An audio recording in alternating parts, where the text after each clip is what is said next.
Aphoristique appendage tout on truth-telling. 1401 to 1450. 1401. La campagne de lutte contre les discours haineux sur les médias sociaux et d'autres plateformes n'est que la dernière initiative en date de certaines autorités pour nous convaincre de leur mission d'éradication du mal. Mais compte tenu de leur habitude à enfreindre leurs propres règles et d'autres signes de malveillance, il est plus probable qu'elles souhaitent simplement écrire bonge sur la corne du diable. 1402. Toutes choses égales par ailleurs, une personne qui n'a aucun avantage matériel à défendre une certaine position sur des questions d'importance nationale ou internationale, mais qui risque une perte personnelle ou professionnelle en s'y opposant, a beaucoup plus de chances de dire la vérité qu'une autre. 1403. Chaque personne a des forces et des faiblesses qui, si l'une d'entre elles était universalisée, ruinerait le monde pour nous. L'unidimensionnalité ne serait tolérable que si nous nous considérions à la fois au plus bas et au plus haut niveau imaginable, c'est-à-dire comme des abeilles ou des fourmis capables d'infiltrer et d'examiner les multiples aspects de l'être lui-même. 1404. Dans de telles périodes, le poids moral et l'autorité doivent venir du peuple. Si quelqu'un pense qu'elle viendra des chefs d'État ou des institutions, il sera malheureusement déçu. Car s'il est vrai que, d'une manière générale, le développement moral et la sensibilité ne font pas moins partie de leur caractère que de celui des autres, il est également vrai qu'ils ne mettent pas ces attributs en jeu de manière régulière, mais plutôt, pour des raisons d'opportunité et d'intérêt personnel, qu'ils ajustent leur voile aux vents moraux dominants. 1405. Aphorisme Covid-19. Un jour, on écrira que les hommes politiques d'aujourd'hui ont ressenti une menace existentielle non pas à cause d'une nouvelle souche de virus faisant le tour du monde, mais plutôt à cause de quelques milliards de personnes qui, malgré ou plutôt à cause des télévisions allumées à ce sujet 24 heures sur 27 pendant des mois, n'ont pas reçu la meilleure information. 1406. Aphorisme Covid-19. C'est à l'immense déshonneur des politiciens et autres personnages puissants qu'en répétant inlassablement un message reposant largement sur la peur et la coercition, des millions de personnes en sont venues à croire à des absurdités. 1407. Comment peut-il y avoir autant d'intelligence, de raffinement et de sophistication dans le monde et, en même temps, autant de stupidité? Il semble que, alors que les premières requièrent le développement lent, régulier et progressif de domaines entiers de compréhension, les secondes ne requièrent que la présomption de pouvoir atteindre ces domaines, ou du moins quelques-uns d'entre eux, assez rapidement, facilement, pourquoi pas? Avec l'approbation du public. La morale, la politique et la religion sont des domaines de compréhension qui engendrent la stupidité en donnant des avis d'experts à la manière d'un troupeau. 1408. Le plus grand mal vient peut-être de ceux qui, exerçant un grand pouvoir, se bercent d'illusions, pensant que la vérité et le savoir émanent d'eux plutôt que de tout ce qui les entoure. 1409. La guerre est un meurtre de masse légalisé avec suffisamment d'aventures, de jeux et de spectacles pour non seulement atténuer son immoralité, mais aussi virtualiser son horreur. 1410. Pendant très longtemps, les dinosaures ont régné sur la planète. Un jour, un astéroïde l'a frappé, soudain, toutes les règles de survie ont changé. 1411. De nombreux gouvernements ont fait de mauvaises choses dans le passé et ceux qui ont été vilipendés pour s'y être opposés ont fini par devenir des héros et des modèles moraux. 1412. Aphorisme Covid-19. La science en tant que débat libre et ouvert est aussi éloignée de l'esprit de ceux qui disent aujourd'hui aux gens de la suivre que le message chrétien, aime ton prochain, l'était de l'esprit de ceux qui ont conquis des terres étrangères. 1413. Les gouvernements qui ont trop de contrôle conduisent inévitablement à des projets sociaux ou militaires incontrôlés qui, si le passé est un guide fiable, finissent par les faire tomber. 1414. Le changement climatique en tant qu'idéologie, en tant que science établie, anciennement appelé réchauffement climatique, mais, dans les années 1970, traité de manière tout à fait différente comme une ère glaciaire à venir, est une arme potentiellement puissante entre les mains des politiciens. Si un seul dirigeant mondial se révèle pathologique dans l'utilisation qu'il en fait, cela pourrait ne signifier rien de moins qu'un génocide. Après tout, qu'est-ce qui empêcherait un monstre de surgir au cours de ce siècle? Le XXe a certainement eu sa part, et de décider de mener la question à sa conclusion logique, qui pourrait également être une solution finale. 1415. Aphorisme Covid-19, un jour, on écrira que, contrairement à l'opinion publique, il n'y a guère de preuves que toutes les mesures gouvernementales aient fait beaucoup de bien. 1416. Juger les hommes politiques d'aujourd'hui non pas sur leurs paroles, mais sur leurs actes, c'est constater que, tout en parlant d'inclusion, ils sèment les graines de la division. 1417. Jusqu'où peut aller la folie politique ? Nous savons tous jusqu'où elle est allée dans l'Allemagne nazie. Une personne pouvait être riche, respectable, pratiquante, très honorée, d'un caractère exemplaire et même être un héros de guerre, mais, si elle avait des grands-parents juifs, elle était en danger de mort. 1418. Dans une époque malhonnête, les paroles de quelques amis honnêtes et bien informés valent toutes les déclarations officielles du monde. 1419. La diversité de ce monde est telle qu'il accueille tous les projets politiques, philosophiques, moraux et religieux qui, au nom de son amélioration, en feraient le royaume du même. 1420. Les accusations sans argument sont comme des armées sans ligne de ravitaillement, elles sont vouées à l'anéantissement. 1421. En dehors des textes sacrés, la boussole morale d'un peuple n'est pas une autorité ou une institution, mais des individus exceptionnels prêts à souffrir et peut-être même à mourir pour un principe ou un idéal. Mais si ces individus accèdent au pouvoir et s'égarent, ils transmettent automatiquement à d'autres esprits ce qui est absolument nécessaire pour que la justice prévale, à savoir cet instrument sensible de l'âme si différent des textes sacrés en ce qu'il doit constamment se recalibrer en fonction de l'évolution des circonstances et des événements. 1422. Lorsqu'un camp appelle à la fermeture de tout organe de presse ou source d'information favorable à l'autre camp, il est presque certain qu'il ne cherche pas tant à mettre fin à la désinformation qu'à en avoir le monopole. 1423. Le totalitarisme est un mouvement politique qui finit par devenir un mouvement de masse en utilisant la peur comme une arme à la fois stratégique et tactique.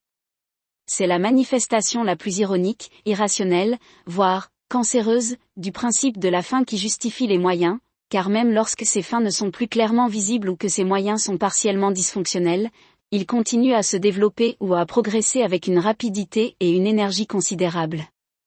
Ce qu'il sait faire de mieux, c'est le contrôle social qui, parce qu'il dégrade la qualité de la vie au fil du temps, ne peut que conduire à sa dissolution.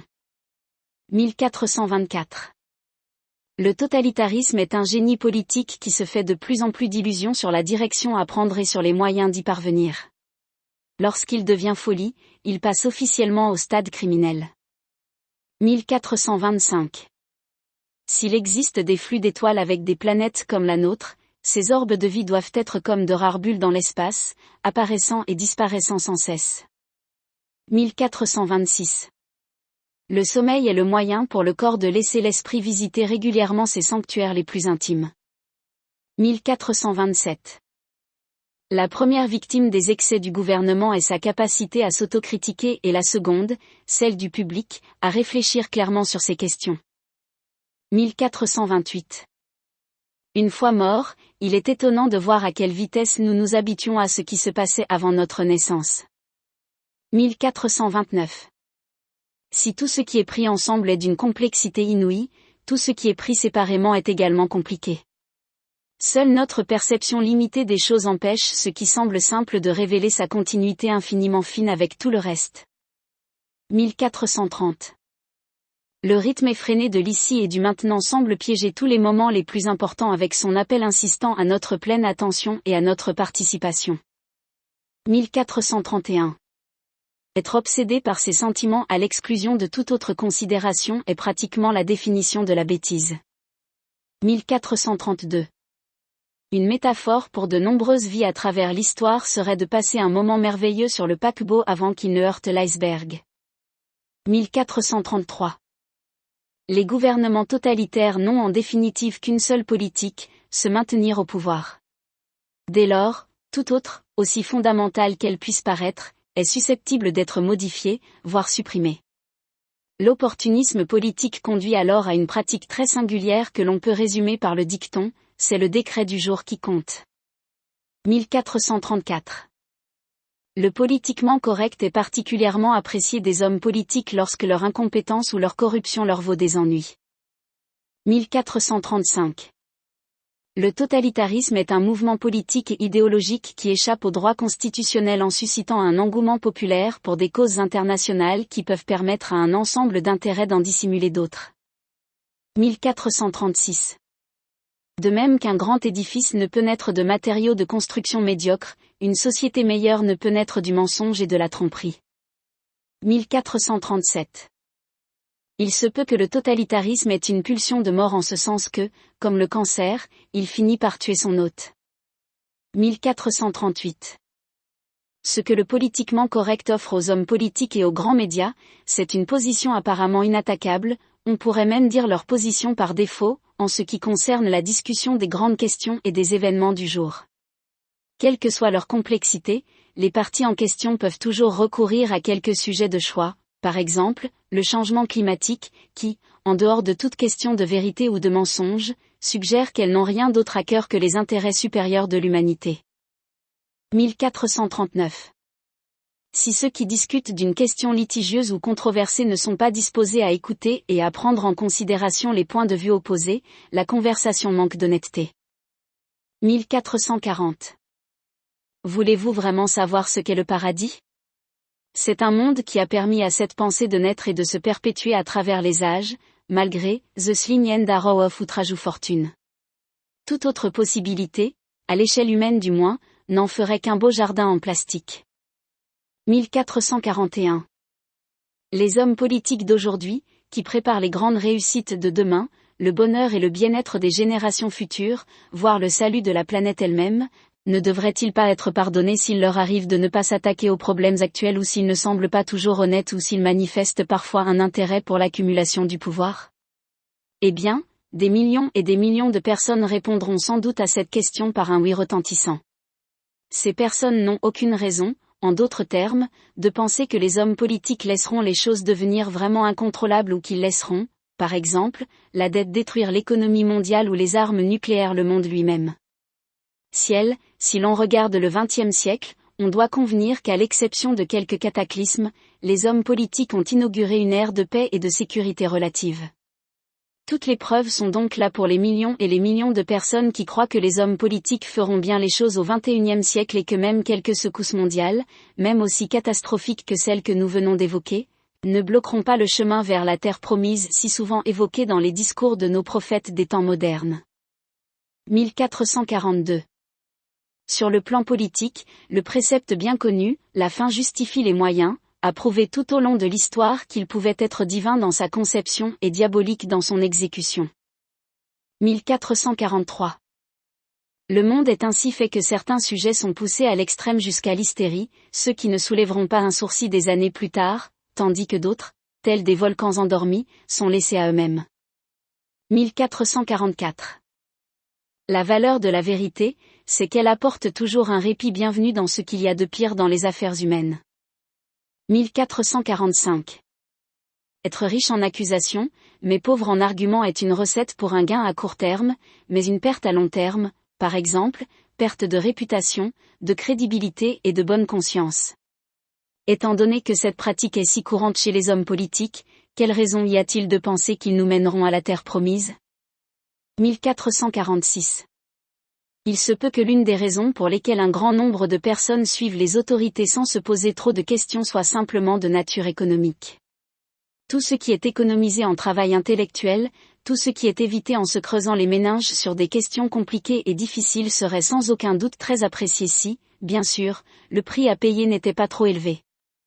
Tout cela peut très bien être une sorte de sagesse populaire qui fonctionne bien la plupart du temps lorsque la gouvernance est bonne et qu'il n'y a que peu de dérapages. Mais lorsqu'une situation différente se présente, lorsque les choses ne sont pas si éloignées de ce que l'on pourrait appeler à juste titre le mal, cette insouciance à l'égard de ce que font les autorités et de la manière dont elles se conduisent peut avoir un coût énorme et prendre les dimensions de la plus grande bêtise. 1447. Toute l'hyperdiversité de ce monde, notamment sous forme de vie animale et végétale, témoigne de la diversité illimitée de ce qui est appelé le même et qui doit être appelé ainsi, malgré cette diversité illimitée, compte tenu de ce qu'il serait exigé par ailleurs, à savoir l'omniscience divine. 1448. Ah, pourquoi ne t'es-tu jamais marié et n'as-tu jamais eu d'enfant ? Tu n'en avais pas envie ? B. ce n'est pas que je ne voulais pas. C'est simplement que je n'en ai jamais fait une priorité dans ma vie et que cela ne s'est donc pas produit. A. Quelle était alors ta priorité? B. Un mariage parfait entre moi et le monde. Bien sûr, cela non plus n'est pas arrivé, mais ce fut une très longue histoire d'amour. 1449. Pour de nombreux experts des grands médias, il semble que la seule différence entre la droite et l'extrême droite soit que la seconde a la témérité de faire connaître son point de vue. 1450. Pour qu'Elvis Presley soit Elvis Presley ou, d'ailleurs, pour que Shakespeare soit Shakespeare, il était lui-même nécessaire, mais pas suffisant. Ce qui était suffisant pour qu'Elvis Presley ou Shakespeare soit ce qu'il était, ce n'était rien de moins que tout le reste, à savoir le monde entier tel qu'il le connaissait lui-même, de la naissance à la mort et même au-delà.